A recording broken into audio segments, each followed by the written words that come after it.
Hey there, it's Brittany Chavers, and I am back with a new video. We're going to do something called holiday leftovers. So I have some leftover winter solstice items from when I made the beautiful set using frozen buttons for dress it up buttons. But I wanted to make some more jewelry because I really love this set, and I feel like we can use them to make some jewelry that will be well loved into 2022. So the first thing, I think we're going to do a necklace set. Like, that might sound weird, but we're going to do two necklaces that can be worn together. So the first one is just it's going to seem really simple, and I know you know how to do this, but it's really trendy right now to have like a big focal right as at the hollow of your throat. So almost a choker, but just a little bit longer. So I'm going to be using this star from Winter Solstice and this beautiful cog chain, gear chain from Jesse James Beads. And then I would say, everybody's neck size is different. So just measure how long you think your necklace would need to be. And I'm not even measuring in inches. I just kind of worked it against my own neck. And I'm going to cut it right here. And I will take a head pin. So it's a lot easier to cut your chain in half without measuring. So you don't have like a ruler or whatever next to you. Just take an eye pin or a head pin and put both ends of your chain right on there. So that will hold your chain together while you lay it out. You can just hang it like this, find the middle. So the middle is this jump ring right there, and I'm just going to snip. It's a lot faster than trying to measure. I still don't know how long this is, but it's going quickly, and that's all that matters to me. So I have two jump rings, and I'm going to connect my chain and then find a clasp that I think works well and connect that as well. So we're going to go ahead and open up our jump rings. And these are the bead-on multipliers that I love using. So connect one side.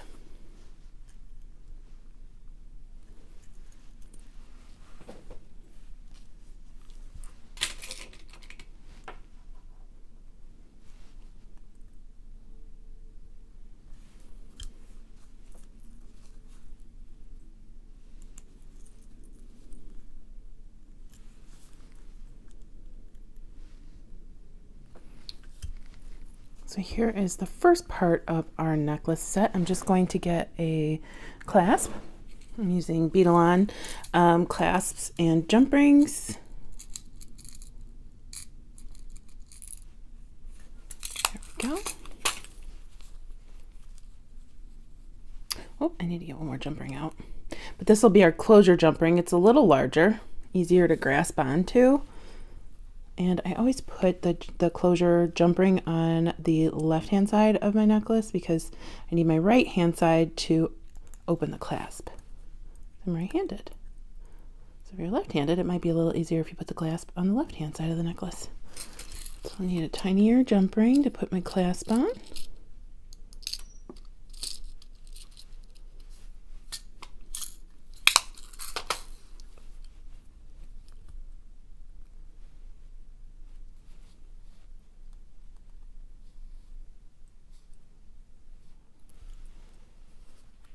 Clasp, close that up, and while simple, this necklace definitely packs a punch because it's so sparkly. So gorgeous. Okay, so there is the first part of our necklace set. Isn't that chain so cool? I love that. Lots of interest going on in there, even if it's just all silver. And then we're going to make a strung necklace with some wire wrap work, kind of based off of the necklace I made in the Frozen video. If you haven't seen that, I definitely suggest you watch it. So I am going to just take out, here's some beads that I've kind of arranged from, or picked from the kits. I had two of them. And I really loved these. huge crystal coins. So I'm going to make the 3 of them my focal. Okay, and then I also had these smaller crystals that were the same color. I'm going to put those in the middle. And then I'm going to flank those by each one having 2 crystal rondelle spacers.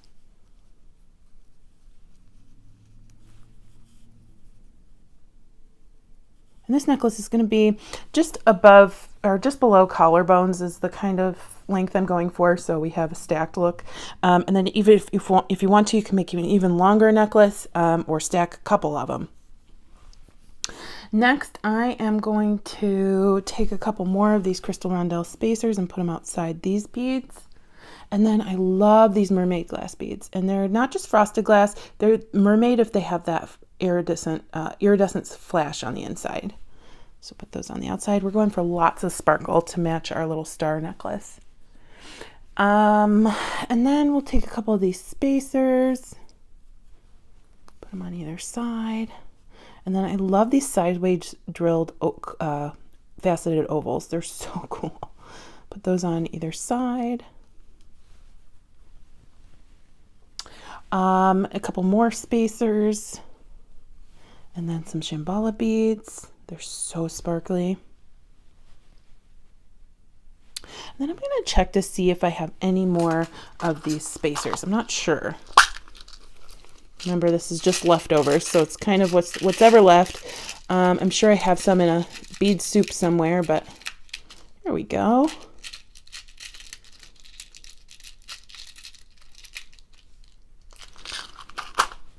Put 2 more, one here, one here, and then I'm going to put 2 more mermaid glass beads. That's my strung portion, and then we're going to hook it onto 2 wire wrapped beads. And if you didn't watch the Frozen video that I did for Dress It Up buttons, you're in luck because I am going to show you that technique in this video to get a little bit more sparkle going on.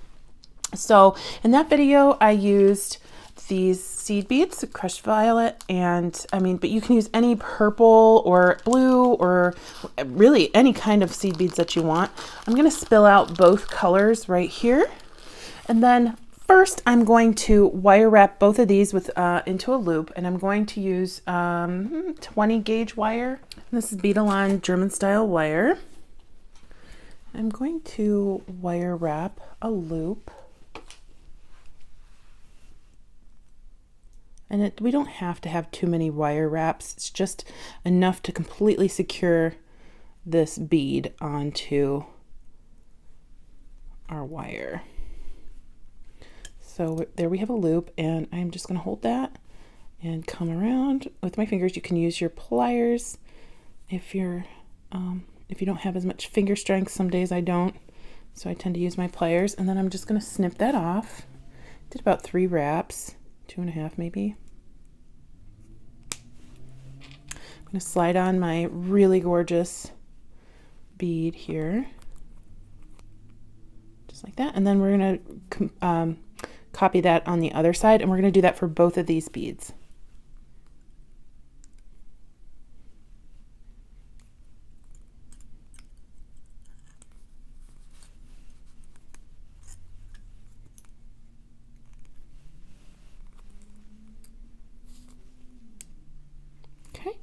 So I'm going to go ahead and snip this one as well, complete that on the second one, and I'll be right back.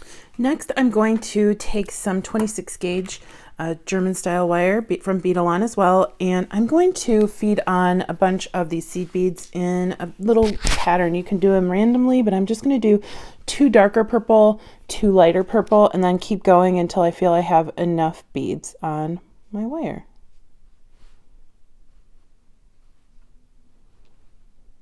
So I have plenty of beads on my wire, and if I need more, I can always add more.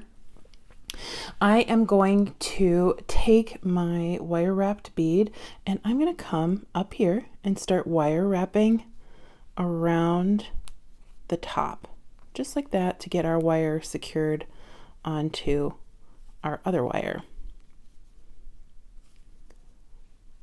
Just like that.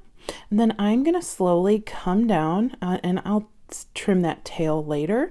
Slowly come down and move down some of my seed beads, just like that. And we're going to come down the side of our bead in a wrap. We want to make sure this guy's out of the way so we don't get him caught. And you just kind of hold them snug and we'll wrap them down your bead all the way to the bottom. And if you have too many, you can kind of back off and take some off. I think I'll have too many. So I'm going to pause right here, put my fingernail right there, slide these down the rest of my wire, and then I'm going to come around and wire wrap around my bottom piece, just like that. And we have a really pretty beaded bead. I'm going to snip this off, making sure the rest of my seed beads are down.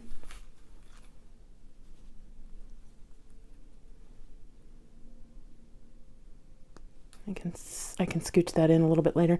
And I am going to snip off my tail over here. Okay. Squeeze this little piece back in.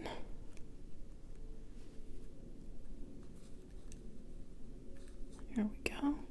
And then now we have a really cute beaded bead to hook on to the side of our necklace. I'm going to go ahead and do that with my other bead and I'll be right back. Today I'm going to use some 49-strand bead-along bead stringing wire in silver. And I'm going to go into my little bead-along kit and grab a couple of these crimp tubes. I'm going to put a crimp tube on, then my little wire bead, and then I'm going to come back through my crimp tube. And we want to make sure our wires aren't crossed, just like that, and slide that little crimp down. Give it a little bit of wiggle room. If you want to use a wire guard, that's totally fine. But I'm going to go ahead and pop that in the widest valley of my crimping pliers and go ahead and crimp, just like that. Turn it 90 degrees and then walk it up my pliers. We go, just like that. So then I am going to load on the rest of my beads. I'll just start from this side and go to the right.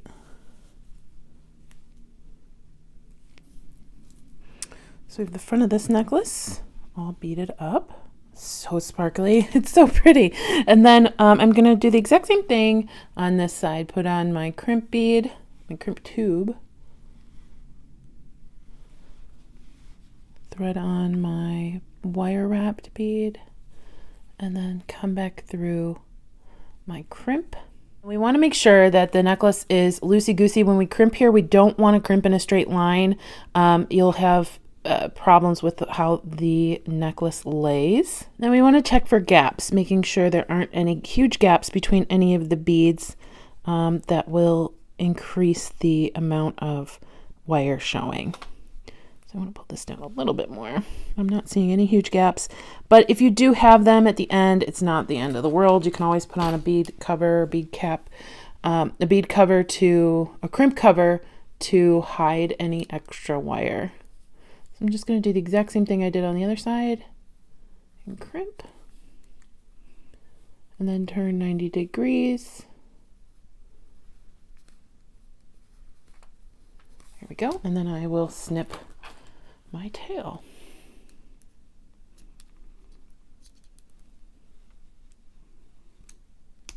We're almost finished with this really glitzy necklace.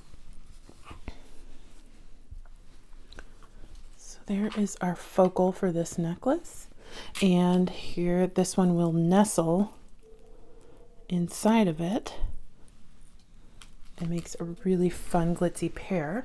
I've cut 2 more pieces of this awesome cog chain or gear chain, and I am just going to attach that to my necklace with a jump ring, and then I am going to put a clasp on it and we'll be finished. And then I think I might make a really quick pair of earrings using the remainder of my cog chain. So I'm just going to open up my jump ring.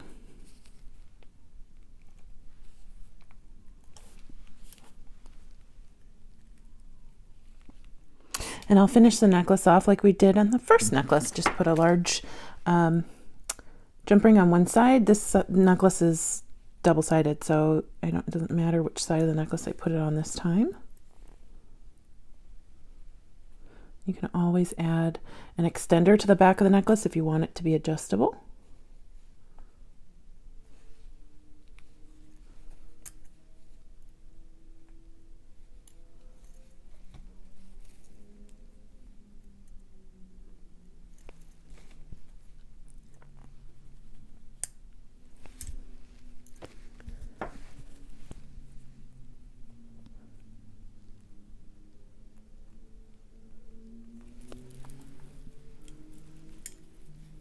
Okay, so here is our large necklace, and then and by large I mean just a little bit longer than this one, and then our shorter necklace. And of course they can be worn separately, but I think they would be worn best together, and it's just so cute, so sparkly. Let's see what we have left in here that we can make a quick pair of earrings.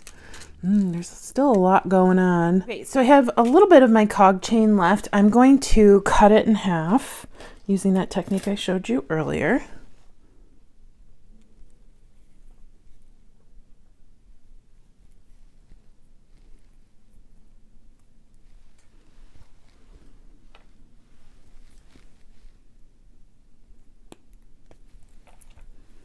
I'm going to slide 1/2 through this large hole rhinestone bead, like that. And I'm going to find a jump ring. I'm going to loop the ends of the chain onto my jump ring.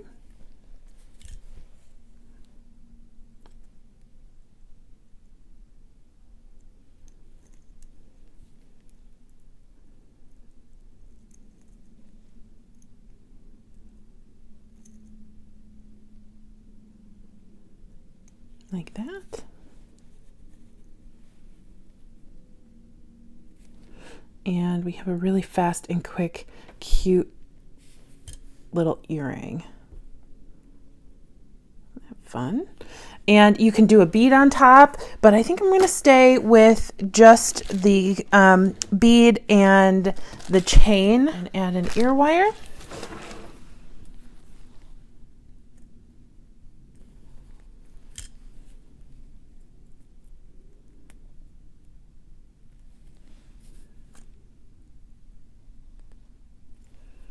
And there we go. So here's our necklace set and our little pair of earrings for us heading into the new year using some leftover pieces from the winter solstice kit. I hope you really enjoyed this video. You can find me on turquoise.street on YouTube and Brittany's Beads on Facebook. I hope you have a fantastic rest of your day. Thanks to Jesse James Beads for having me back. Bye-bye.